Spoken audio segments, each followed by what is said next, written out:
সবাই যাওয়ার দিকে তাকিয়ে আছে। পিয়াসা বেগম সবকিছু কেমন যেন এলোমেলো মনে হচ্ছে। কে জানে তার সাজানো গোছানো সংসারে কার কুনজর পড়ল। পুরো ড্রয়িং রুম জুড়ে নিস্তব্ধতা বিরাজমান, কারোর মুখে নেই কোনো কথা। তবে চারিদিকে পরিবেশ চুপচাপ হলেও আবহাওয়া বেশ গরম। তার কারণ এই মুহূর্তে বাড়িতে বিচার সভা বসেছে, আর নিশ্চুপ পরিবেশের আবহাওয়া গরম হওয়ার কারণ হলো আসামির নিস্তব্ধতা। তুরান যেন মুখে তালা লাগিয়ে দাঁড়িয়ে আছে, কোনো কথা বলছে না। আর তুরানের এই নিস্তব্ধতা হলো আবহাওয়ার গরম হওয়ার কারণ। শফিক সাহেব বেজায় রেগে আছেন তুরানের উপর, প্রাণপণ চেষ্টা করে যাচ্ছেন নিজেকে সামলে রাখার। তিয়াশা বেগম তার একমাত্র বোন, তাই তার প্রতি শফিক সাহেবের ভালোবাসা তুলনামূলক বেশি। সেদিক থেকে প্রয়াস আর পিহুকে শফিক সাহেব একটু বেশি ভালোবাসেন। তুরানের দিকে তাকিয়ে গম্ভীর কণ্ঠে বলেন, পিয়াসা যখন খুব ছোট ছিল তখন আমাদের বাবা মারা যান। পরিবারের বড় ছেলে হওয়ায় আমার উপর দায়িত্ব ছিল বেশি। বাবার মৃত্যুর পর যখন আমার পুরো পরিবার সুখে ভেঙে পড়েছিল, তখন শক্ত হাতে আমি পরিবারের হাল ধরেছিলাম। সাইদ আর পিয়াসকে নিজের সন্তানের মতো বুকে আগলে মানুষ করেছে। ওদের কখনো বাবার অভাব বুঝতে দেয়নি। আর পিয়াসা আমাদের একমাত্র বোন হওয়ায় ওর আদরের ভাগটা ছিল সবচেয়ে বেশি। এতটাই আদরে ওকে বড় করেছি যে ওর কোনো আবদার, কোনো চাওয়াই অপূর্ণ রাখিনি। যখন আমাকে এসে বলল যে ও সাইফের বন্ধু আসলামকে ভালোবাসে, তখন বিনা বাক্যে আসলামের সাথে ওর বিয়ে দিয়েছি। তখন আমরা থাকতাম গ্রামে আর আসলামের পরিবার থাকতো শহরে। বোনকে এতটাই ভালোবাসি যে ওকে না দেখে আর থাকতেই পারছিলাম না। বুকটা খুব ব্যথা করতো, খাকা করতো ভেতর ওকে দেখার জন্য। শেষে থাকতে না পেরে পরিবার নিয়ে শহরে চলে আসি। বোনের শ্বশুর বাড়ির কাছেই নিজেই বাড়ি বানাই, যাতে বোনকে সবসময় চোখের সামনে রাখতে পারি। আমার এত আদরের বোনের ছেলে মেয়ে আমার কাছে ঠিক কতটা আদরের সেটা নিশ্চয়ই তুমি বুঝতে পারছো। থেমে যান শফিক সাহেব, প্রশ্নবোধক চোখে তাকান তুরানের দিকে। একটানা কথাগুলো বলে হাঁপিয়ে গেছেন, জোরে জোরে নিঃশ্বাস টানছেন। প্রেশারটা বোধ হয় আবার বেড়ে গেল। নিজেকে ধাতস্থ করে তিনি ফের বলতে শুরু করেন, তুমি যেমন আমার সন্তান, ঠিক তেমন পিউও আমার সন্তান। বরং পিউ আমার কাছে সবচাইতে বেশি আদরের। কেন জানো? তার কারণ আমি পিউর মধ্যে আমার মাকে খুঁজে পাই। পিউ দেখতে হুবহু আমার মায়ের মতো হয়েছে। ওর মুখের দিকে তাকালে আমার নিজের মায়ের চেহারা চোখের সামনে ভেসে ওঠে। তাই পিহুর কান্না আমাকে অনেক বেশি কষ্ট দেয়। তোমার সাথে যখন পিহুর বিয়ে হয় তখন আমি মনে মনে খুব খুশি হয়েছিলাম। ভেবেছিলাম আমার ছেলের সাথে বিয়ে দেওয়ার অজুহাতে আমার মাকে আমি সারা জীবনের জন্য নিজের কাছে নিয়ে আসবো, খুব আদরে রাখবো, কখনো কষ্ট পেতে দেব না। কিন্তু আমি কখনো ভাবিনি যে আমার নিজের ছেলেই তার কষ্টের কারণ হয়ে দাঁড়াবে। তোমার প্রতি আমি সব সময় বিশ্বাস রেখেছি তুরান। তোমার সাথে একজন বাবার মতো নয়, একজন বন্ধুর মতো সম্পর্ক গড়ে তুলেছে। আমার বিশ্বাস তুমি কোনো অন্যায় করতে পারো না। সেই বিশ্বাস থেকেই প্রশ্নটা করছি। বলো, এসবের মানে কি? তুমি কার সাথে সম্পর্কে জড়িয়েছ? কে সেই মেয়ে? আমাদের সব সত্যি বলো তুরান। কিছু সত্যি গোপন থাকাই ভালো বাবা, এতেই সবার মঙ্গল। তোমাদের আমি সত্যিটা বলতে পারছি না, কারণ আমি কারো কাছে ওয়াদাবদ্ধ। কথাটা বলতেই ঠাস করে শব্দ হওয়ায় হকচকিয়ে যায় উপস্থিত সবাই। সবাই একসাথে তাকায় সামনে দাঁড়িয়ে থাকা তুরানের দিকে, যে আপাতত গালে হাত দিয়ে মাথা নিচু করে দাঁড়িয়ে আছে।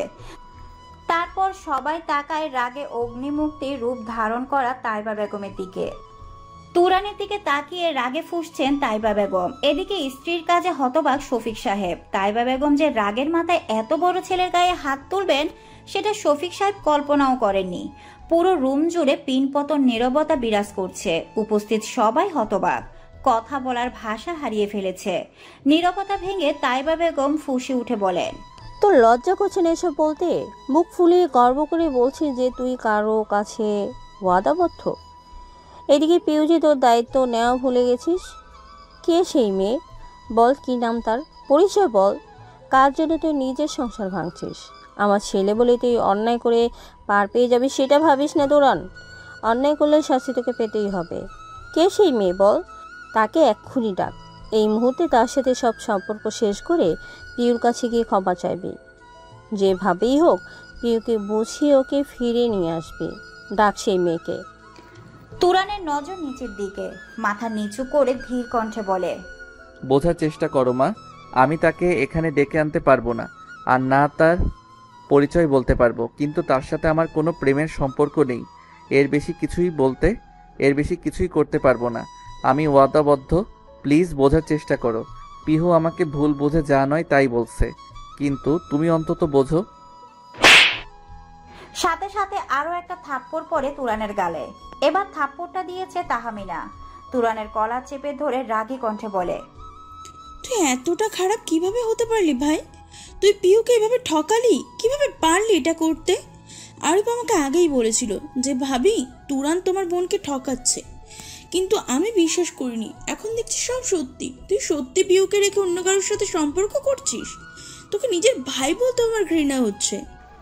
এবার শফিক সাহেব মুখ খোলেন। এতক্ষণ চুপচাপ ছিলেন, কারণ তিনি মা আর ছেলের মধ্যে ঢুকতে চাইছিলেন না। কিন্তু জল এখন মাথার উপর দিয়ে গড়িয়ে যাচ্ছে। বিষয়টা এখানেই আটকাতে হবে, না হলে পরিস্থিতি হাতের বাহিরে চলে যাবে। কথাটা ভেবে গলা খাকারি দেন, সবার মনোযোগ নিজের দিকে করতে। তারপর তিনি তুরানকে উদ্দেশ্য করে বলতে শুরু করেন, বেশ, তোমার কথাই মানলাম মেয়েটার সাথে তোমার কোনো সম্পর্ক নেই। তাহলে তাকে ডাকো, আমরা পিহুকেও ডেকে আনি, সামনাসামনি কথা বলে সব মীমাংসা করি। সবার সব সন্দেহ দূর হয়ে যাবে। পিহুর মনে যে ভুল ধারণা তৈরি হয়েছে সেটাও মন থেকে চলে যাবে। হতাশার নিঃশ্বাস ছাড়ে তুরান। সবাইকে এক কথা বোঝাতে বোঝাতে তুরান ক্লান্ত। বাবার দিকে তাকিয়ে শান্ত কণ্ঠে বলে, আমি ওকে এখানে আনতে পারবো না বাবা। তেরে আসেন তাইবা বেগম। রেগে আগুন হয়ে বলেন, আমার লজ্জা করছে এটা ভেবে যে তুই আমার ছেলে। তোকে কি আমি এই শিক্ষা দিয়েছি? ছি ছি ছি, একটা বাইরের মেয়ের জন্য নিজের পরিবারকে কষ্ট দিচ্ছিস। পিউর মতো এত ভালো একটা মেয়ের মন ভাঙলি তুই? তোর কাছে নিজের পরিবারের থেকে ওই বাইরের মেয়েটাই বড় হয়ে গেল। সেই মেয়েকে বাঁচাতে তার পরিচয় গোপন করতে নিজের পরিবারের বিরুদ্ধে যাচ্ছিস। তোর এত অধপতন হয়েছে? বেরিয়ে যা আমার বাড়ি থেকে। তোর মতো ছেলের আমার দরকার নেই। চলে যা এখান থেকে। বেশ, চলে যাব। কথাটা বলে তুরান হনহন করে নিজের রুমে চলে যায়। তুরানকে এভাবে যেতে দেখে এবার মুখ খুলে তিয়াস। তাইবা বেগমের হাত ধরে মিনতির স্বরে বলে, বড় মা, এসব কি বলছো তুমি? তুমি তো জানো ভাই কেমন। ও বলতে চাইছে না মানে নিশ্চয়ই এর মধ্যে কোনো কারণ আছে। তুমি ওকে এভাবে চলে যেতে বললে ও কিন্তু সত্যি সত্যি চলে যাবে। জানোই তো ভাই কতটা জেদি। প্লিজ তোমরা ভাইকে আটকাও। আমার বিশ্বাস ভাই কোনো অন্যায় করেনি। ভাইয়ের জন্য বেশি কষ্ট হলে তুইও ওর সাথে বেরিয়ে যেতে পারিস। কথাটা বলে তাইবা বেগম নিজের রুমে চলে যান। এবার তিয়াস শফিক সাহেবের কাছে আসে। শফিক সাহেবের সামনে হাঁটু মুড়ে বসে বলে, জেঠু, তুমি তো ভাইকে বিশ্বাস করো। ভাই পিহুকে ঠেকাতে পারে না। প্লিজ ওকে আটকাও। আমার মনে হচ্ছে ভাইয়ের এসব লুকানোর পেছনে বড় কোনো কারণ আছে। ভাইকে একটু সময় দাও, ও সবার সব সন্দেহ দূর করে দিবে। কিন্তু এভাবে বাড়ি থেকে চলে যেতে দিও না। শফিক সাহেবও কোনো কথা না বলে উঠে নিজের ঘরে চলে যান। এখানে কেউ যে তিয়াসের কথা শুনবে না সেটা তিয়াস বেশ ভালো করেই বুঝতে পারছে। এখন একমাত্র ভরসা হলো তুরান। ওকে বোঝাতে হবে। কথাটা ভেবে এক দৌড়ে দোতলায় চলে আসে তিয়াস। তুরানের ঘরে ঢুকে দেখে তুরান লাগেজে নিজের জামা কাপড় গোছাচ্ছে। তিয়াস ব্যস্ত পায়ে এগিয়ে আসে, তুরানের হাত ধরে আটকায়। বিস্মিত কণ্ঠে বলে, তুইও কি সবার মতো পাগল হয়ে গেলি ভাই? কি করছিস এসব? পরিবারের মধ্যে ঝড় তুলে তুই পালাতে চাইছিস? যে ব্যাসটা লাগিয়েছিস সেটা আগে ছাড়া। সত্যি করে বল, মেয়েটা কে? তুরানের সহজ স্বীকারোক্তি। তোর বোন তো বললই সে কে। শুনেছিস নিশ্চয়ই, তাহলে নতুন করে জানতে চাইছিস কেন? রেগে যায় তিয়াস।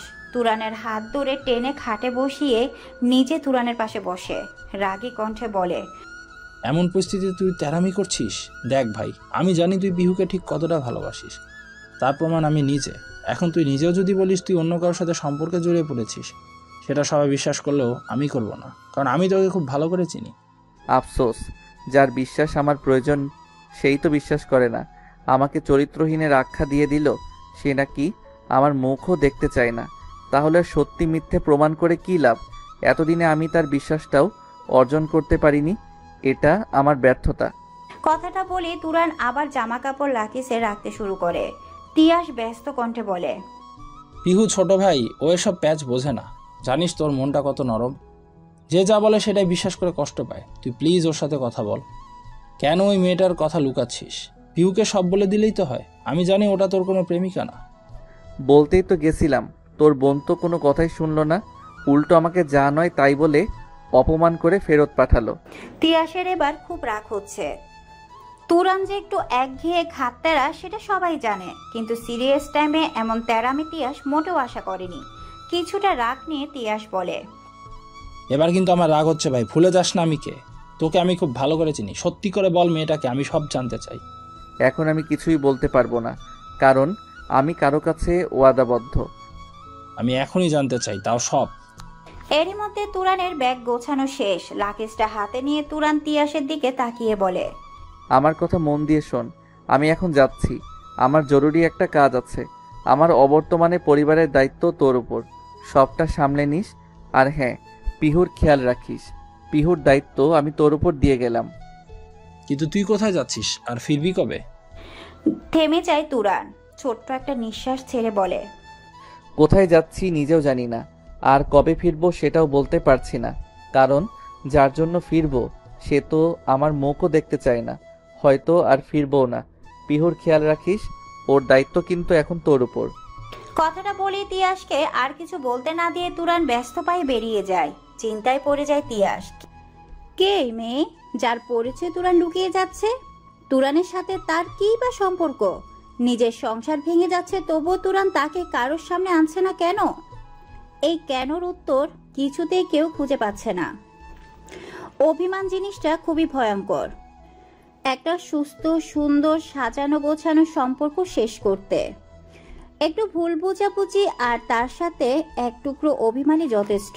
মানুষের চরিত্রে কখনো অভিমান থাকতে নেই, কারণ অভিমান মানুষকে ভেতর থেকে দুর্বল করে দেয়, মনের গহীনে স্থাপন করা সম্পর্কের ভিত্তি নাড়িয়ে দেয়, একটা সুন্দর সম্পর্ক ভেঙে কয়েক হাজার টুকরো করে দেয়।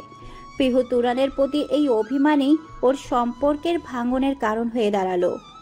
অপরাধবোধ পিহুর অন্তরটা দুমড়ে মুচড়ে যাচ্ছে। কেন পিহু তুরানকে বিশ্বাস করলো না? কেন সেদিন অভিমানকে এক পাশে রেখে তুরানের কথা শুনলো না?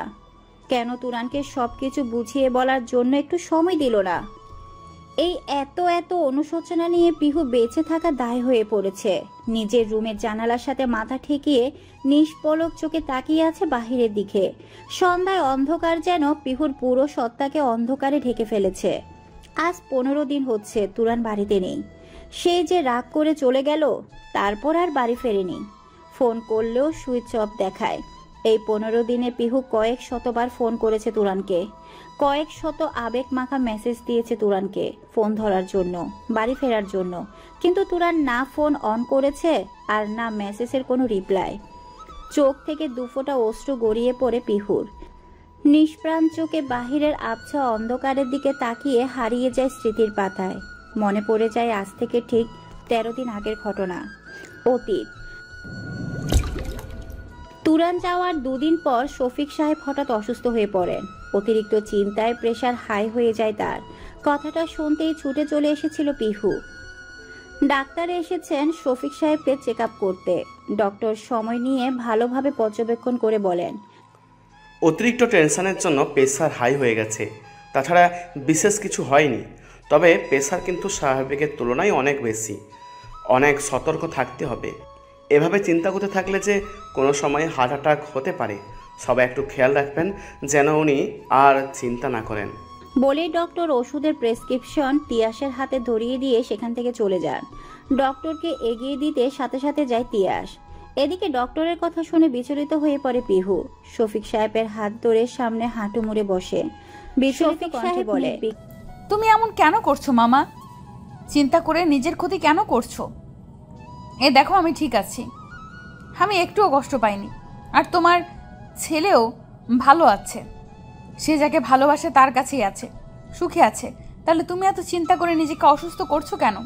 প্লিজ মামা, তুমি আর চিন্তা করো না। তোমার কিছু হলে আমার কি হবে, মামির কি হবে বলো?